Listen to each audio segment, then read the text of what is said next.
Seguinte, estamos aqui na Cucamonga nessa tarde para uma entrevista mais do que especial com o nosso produtor, com o nosso dono de gravadora independente, com o nosso camarada, por sinal, já há muitos anos, Rafael Ramos, patrãozinho. Feliz aqui, honrado. Obrigado por ceder essa entrevista pra gente. Vida longa Cucamonga, vambora. Seguinte, são duas perguntinhas, rapidinho, 10 minutinhos. Você falou que eram 3. Tá, eu faço a terceira. Fica à vontade. Seguinte, Deck Disc, 25 anos, no meu conheço já desde o começo, né? A gente estava lá atrás, e uma gravadora de mente e coração, de coração independente e de mente jogando o jogo da estrutura musical mundial e brasileira. Brincando no Parque dos Tubarões. Exatamente, surfando a onda com o tubarão branco atrás. E eu queria perguntar como é que se faz eu tive um selo, né? Você também teve lá, Tamborete lá atrás. Que foi o que inspirou a Tamborete, inclusive, o seu selo. Né? Claro. Eu não sabia disso, não sabia. A Terceiro Mundo, o jeito como funcionava. Sim. E naquele momento, naquele cenário independente, Sim, fazendo você mesmo, mais organizado com a sua banda, conseguindo vender shows nas turnês, né? Tava te contando aqui na Tamborete, a gente sentia falta de ter uma banda viajando, então a gente formou a banda, o Flock, o Panso, eu, o Vital, que tinha vindo do Poindexter, que era a galera que tinha o mesmo objetivo. Vamos viajar não só com a caixa com prato com um pedal de bumbo, mas com uma malinha de cerveja. Virava uma distribuidora, né? A Terceiro Mundo era uma distribuidora brutal, assim, conseguia chegar em lugares que uma galera não conseguia chegar. Mas enfim, Deck Disc, 25 anos, sempre pensando em fazer diferença artística, mas sempre trabalhando também com artistas grandes. Como é que é o jogo? Qual é o cálculo matemático? É uma pergunta quase impossível de ser respondida. Qual é o cálculo matemático para manter jovens vindos aí de algum lugar, de alguma cena, que no nosso tempo era o punk, hoje eu não sei qual é, tanto, e também lançando Alceu Valença, Marcos Valle? Qual é o peso e a medida para... Porque vocês venceram, no final das contas vocês acabaram vencendo, né? Grosso modo. O cálculo para você fazer, você já tem que partir do princípio que não tem cálculo. Não tem mapa. Não tem mapa. A gente lida, a música lida o tempo todo com o intangível, você não pode tocar na música, né? Assim como você não tem como adivinhar o que vai ser um sucesso, assim como você não tem como saber se aquele artista tem ou não uma estrela e vai acabar virando ou não. Então, o jogo, ele é arriscado desde o seu princípio, mesmo quando, porque você fala assim, Alceu, Marcos Valle, mas ao mesmo tempo assim, o que deu grandes números aqui, né, além de Pitty, Dead Fish, essa coisa toda, você tem o Sorriso Maroto, você tem o Revelação, então... Sempre foi grande o leque. A distância seria, é aberto ao rock alternativo e é aberto à música popular, né? Quando o meu pai vem de gravadoras, né, ele passou pela Polygram, foi produtor da casa na Polygram, diretor artístico na EMI, diretor artístico na Abril. Quando ele fez a gravadora dele, para ele um conceito inicial, inclusive o cenário que se vivia era de você ter ali a trama fazendo música mais para um lado de lá, a coisa mais nichada, pensada de uma forma mais nichada, né? Então você tinha Biscoito Fino fazendo só MPB, e quando ele veio dentro desse cenário com uma gravadora independente, ele falou, aqui é uma gravadora. A gente gosta de música. Não vamos lixar. O que hoje é uma grande vitória. Naquele tempo a gente achava estranho, bizarro até. Então o Dead Fish encontrava no corredor, às vezes com, sei lá, DJ Malboro. A gente encontrou Revelação saindo do estúdio. Encontrou com Revelação saindo provavelmente de manhã, virado de uma noite. Exatamente. E quando a gente acabou o álbum 01 em 2004, entrou o Gustavo Black Alien para fazer o Babylon by Goose. Na sequência, assim, a gente saindo do estúdio e ele entrando. Então era rap. A nossa procura sempre foi pelos talentos, pelos artistas que a gente via colocando na sua música a sua voz, o seu recado.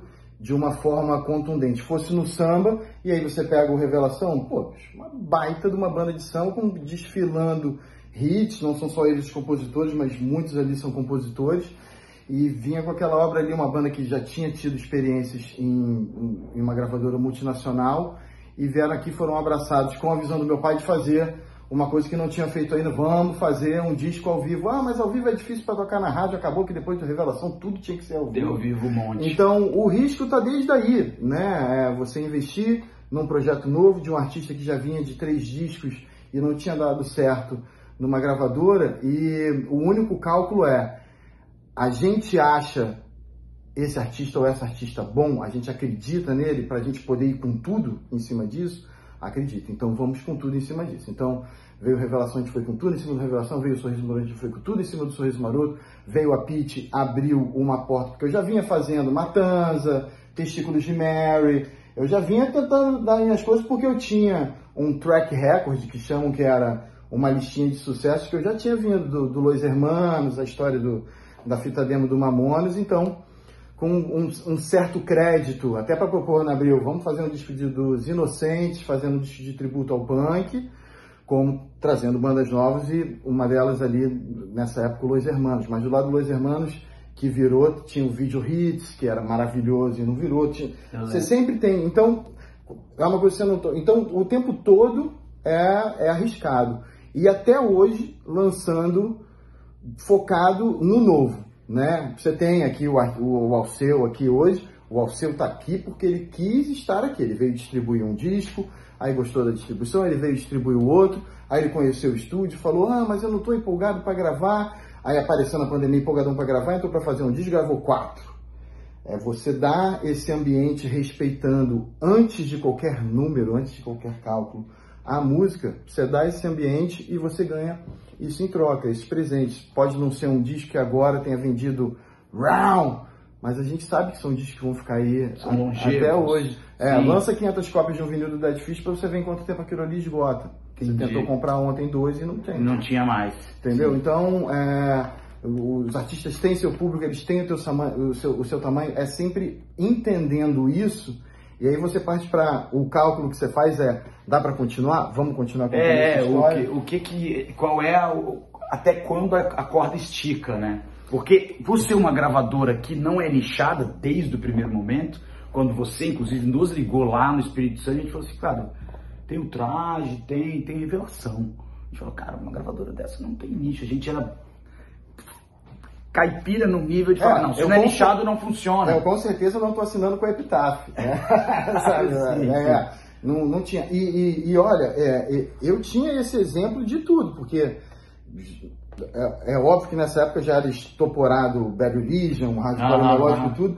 Então, eu tendo um ser independente com Pance e tudo, a gente era fã da Epitáfio, a gente era fã da Fat Wreck, a gente era fã da Rough Trade, de SST, né? Então, a gente respeitava as histórias, a gente comprava os livros de biografia das coisas, dos caras, tudo, aí passava, tá na gravadora, a gravadora era uma loucura. Você vê o filme da Creation, né? Porque a gente ficava tomando êxtase o tempo todo, aí é isso, aí acaba se perdendo, lançaram a Sub Pop, tem história lançaram a galera. Os caras do Sub Pop tinham lá os seus problemas também com... Mas eles quebraram.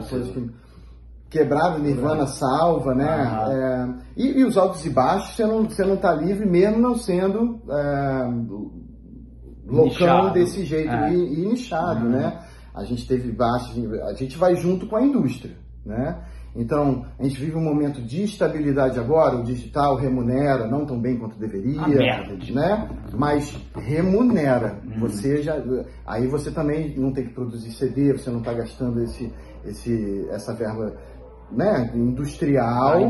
E aí a música fica mais intangível do que nunca, né? E dentro desse ambiente digital, que dá lá os seus rendimentos de YouTube e tudo. Então hoje a indústria se encontra no momento que eu considero, é claro que você tem esses estrondos que acontecem da noite para o dia, TikTokio, Paraná, e aí rende milhões e milhões, mas dentro de um ambiente mais normal, racional, você tem essa estabilidade, e aí você consegue inclusive controlar e entender melhor isso, porque você tem de onde vir, mas tinha a hora da indústria ali, até no filme a gente fala, em 2007, que vem a crise, né, as matérias de jornal destruindo, jaz aqui a indústria da música, acabou tudo, e a gente olhando pro nosso catálogo e falando, cara, o que a gente vai fazer com tudo isso?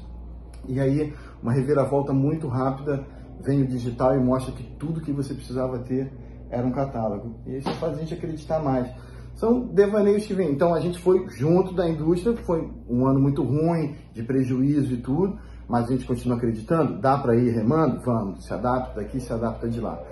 O segredo da DEC a gente nunca inflou, nunca você entrou aqui e viu 100 funcionários a mais, mesmo nos momentos bons, e nunca se deixou diminuir do que mesmo nos momentos mais críticos, né? Então, é uma coisa muito equilibrada, sempre procurando ter uma equipe atendendo em todos os setores, em todos os setores, artístico, rádio, imprensa, TV, divulgação hoje muito forte. Fora que vocês são editora. Bacana digital, temos o braço da editora. E vocês temos um estúdio dentro da gravadora. Vocês têm um estúdio, isso faz muita diferença. Então, e fundaram a Polissom. Né? Ajudamos a reativar a Polissom. A Polissom existia, né? Sim. E acabou ali em 2000, se eu não me engano, 2006, 2007. E aí a gente meio que convenceu meu pai lá, ele quer entrar nessa aventura, e foi outra aventura. Eu lembro disso, a gente trocando ideia sobre isso. Porque é isso, é descobrir petróleo num lugar... Um lugar inóspito, que você não conseguiria nem cavar 1 metro. Não tinha nada e a demanda era muito grande, e ainda né? As fábricas hoje não conseguem suprir a demanda do mercado e os prazos são super Isso está inflacionando tanto as vendas de vinis do Dead Fish, assim, 200, 300 cópias some e vira um mercado aí você olha ali no mercado, no Mercado Livre tem o 01 bicolor por 600 contos, sei lá quanto. Enfim, não gosto nem de olhar. Segunda pergunta é a seguinte, eu tenho um amigo chamado Rodrigo Piá, ele tem uma editora chamada Sob Influência. Ele é um cara muito pessimista quanto à música. Ele acha que os meios e as formas de se ouvir música estão acabando, que música nada vai mais ser, e eu discordo disso, que um pano de fundo para fazer dancinha do TikTok, para botar num vídeo do YouTube, e que a música em si, ela tá entrando para um caminho de ser um fundo, e não um motivo em si. O que eu discordo frontalmente, mas eu tenho que fazer essa pergunta para você justamente porque você é o cara que está envolvido nos processos inteiros. Eu não discordo nele não todo não. Para mim, música já é apenas mais uma coisa no seu cotidiano. Só que a diferença que tem para música é que você não consegue ficar sem ela. É pano de fundo para sua viagem de metrô, da casa para o trabalho. A maioria das pessoas você vê com fone. Antigamente você via a galera dividindo radinho. Com radinho ou com Walkman. AM, né? Eu acho que hoje você tem muito isso do celular, do Bluetooth. Você está muito conectado. Aí começa a aparecer mais podcast, beleza? Vai ter gente ali que está com fonezinho assistindo podcast, mas... Só que para mim, música já é pano de fundo desde que vem o MP3. Desde que você destrói uma indústria física em prol de uma coisa de menor qualidade e aquilo ali vira uma pastinha, um arquivo dentro de uma pastinha dentro do seu computador em que você tem 30 abas abertas na internet, vendo notícia, o trabalho para a faculdade, o trabalho da escola, o trabalho para o trabalho. E às vezes você vai dar um play na música, às vezes não. Tem gente que eu conheço que ouve música o tempo todo, tem gente que eu conheço que não consegue trabalhar sem ouvir música, e ao mesmo tempo gente que conheço que não consegue trabalhar ouvindo música, mas que tem ela ali, então quando eu vou beber uma água, eu vou e taco ali um Marvin Gaye. Você tá usando música em algum momento. Então, música nunca foi tão necessária, tão utilizada e tão ouvida. Eu acho que essas novas formas trouxeram novas formas de se ouvir música, inclusive em lugares que você não ouvia, porque não dá para sair andando com uma vitrola no meio da rua, sacou? Mas, ao mesmo tempo, ela toma uma importância na vida das pessoas, economicamente, culturalmente, e até o tamanho da importância que se dá aquilo ali que está ali o tempo todo, normalmente você não vai valorizar tanto aquilo que você tem tão fácil, sacou? Agora, corta a plataforma digital do cara, corta a assinatura ali da pessoa. Eu acho que ela vai sentir falta de ter a música, seja vídeo também, você vai sentir falta de ter ali a plataforma de vídeo onde ela, vou maratonar uma série, vou ver um filminho, né? Essas coisas para quem tem acesso a isso, né? Uma vez que você entra, não é que você fica dependente daquilo, mas você usa aquilo em vários momentos do seu dia e até não percebe. Então, como a gente está analisando aqui o que isso significa, que é isso, nunca se ouviu tanta música. Isso é um fato. Os números estão aí no digital, porque agora você consegue botar métrica em tudo. Nunca se ouviu, porque se o Roberto Carlos vendia 3 milhões de discos e agora você lança uma música nova e ela tem 30 milhões de plays na primeira semana, né? Você está falando em outros números, você está sabendo de outras pessoas ouvindo. É claro que você não vai contar no de Roberto Carlos a audição familiar, então você está falando de escolhas individuais. Exato, né? Você atomiza. Você chegou, a sua música chegou àquela pessoa. Então ela está sendo mais ouvida, só não é tão valorizada quanto deveria, assim como toda forma de arte, principalmente no Brasil. Sim.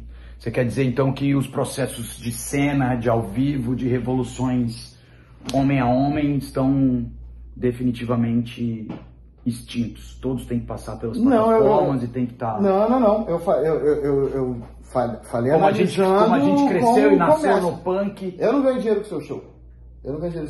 Sim. Depois da pandemia, eu nunca vi tanta vontade de se assistir show por um público, sim, que inclusive não sei de onde sai tanto dinheiro para pagar ingressos. Que não são mais tão baratos. Principalmente dos shows internacionais, dos festivais, né? Mas eles estão lá, estão sempre lotados e as pessoas... de forma nenhuma, peraí, eu estava dizendo o que acontece dentro do ambiente onde se comercializa a música gravada hoje em dia.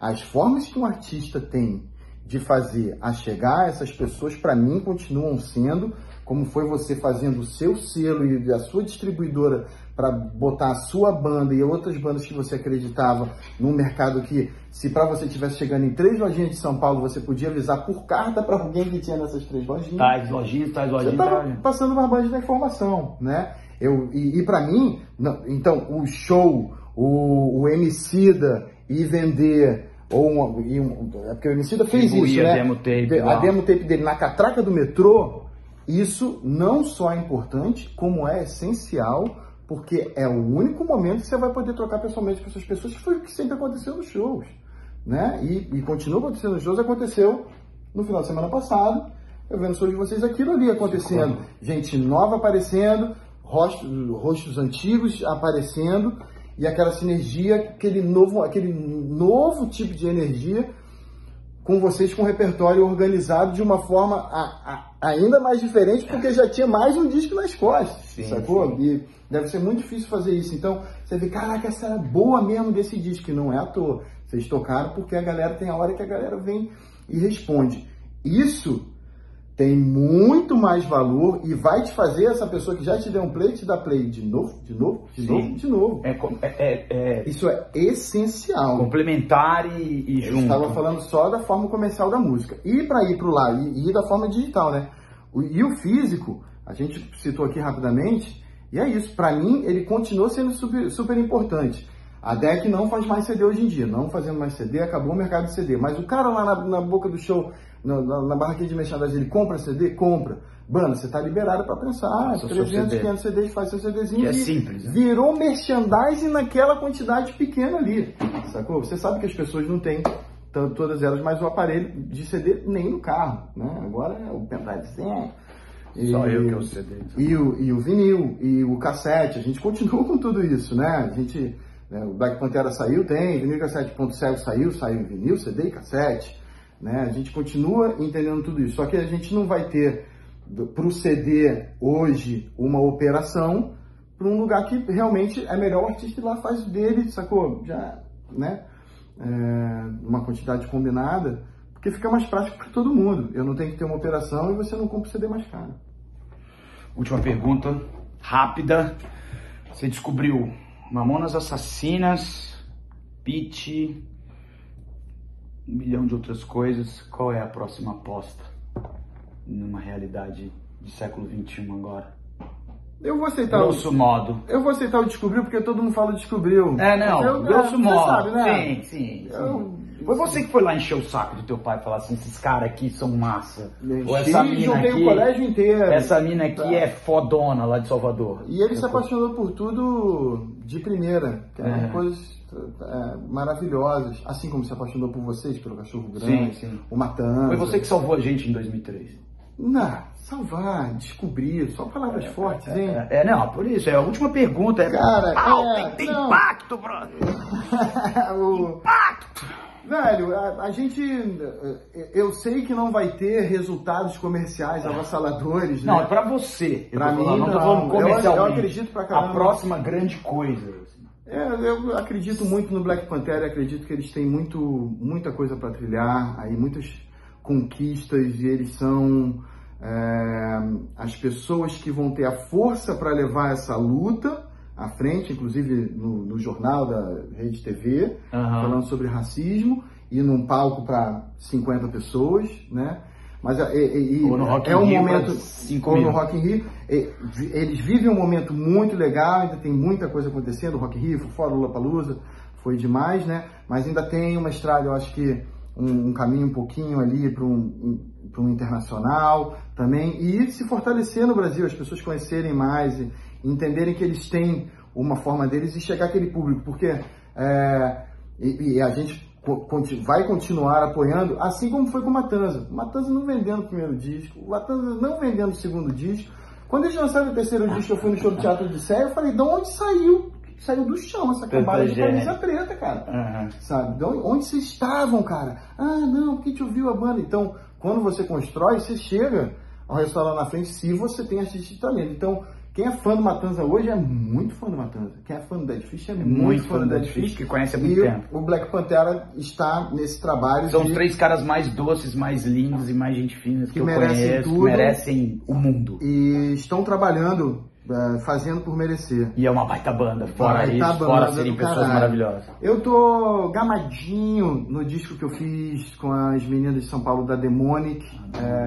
Começou sendo um disco punk rock visceral, vamos lá, beleza, faz aí. E quando fui ver as canções, ajeita aqui, faz essa coisa aqui. Nossa, gente, isso é grande, essas letras. E aí, no meio do disco, me empolguei e finalizei um disco porradão. Estão saindo singles aos poucos. Em setembro sai o disco. Estamos com vários segredos aí da celebração dos 20 anos de Admirável Chip Novo da Pitty, vários segredos de comemoração de 21 anos, né, do primeiro disco do Cachorro Grande, música para Bebê Obrigado Matanza também, umas comemoraçõezinhas. De banda Nova São Restos, adorei o Blasphemy lá, fiquei chapado, né? Banda demais. Inclusive as aberturas de Dead Fish tem essa coisa maravilhosa, né? O Black Panther abriu, eu contratei o Black Panther, não estou contratando a Blasphemy, né? Não estou falando isso, mas super contratável. Aqui na hora o turbilhão tá rolando, mas é uma banda animal que merece e deve ser ouvida. Atenção. 4 mulheres botando pra quebrar, fazendo um som rock dançante incrível. Mas tem muita coisa por aí. Tem coisa pra cacete, cara. Tem coisa pra cacete. O tanto de coisa que eu ouvi em um ano, no último ano, porque é um absurdo. E tem as coisas, Papangu é animal. Já ouviu o Papangu? Não. Putz, grila, bicho, Papangu é uma banda de prog louco, insana, do Nordeste do Brasil, tocam pra caraca, tem um disco lindo, musicalmente, cap e tudo, o Papangu é brabo, tem uma banda de Curitiba que eu tô também apaixonadão, que a gente lançou um EP aqui que é o Budang. Eu acho o Budang já viu o show no Hangar 110? Uma banda muito doida, fique ligados. Né, Procure saber! É isso aí, Rafael Ramos. Procure saber. Obrigado demais. Meu mano. Sempre disponível. Valeu, meu camarada. Longa vida e prossiga no trabalho. Vamos. Tchau.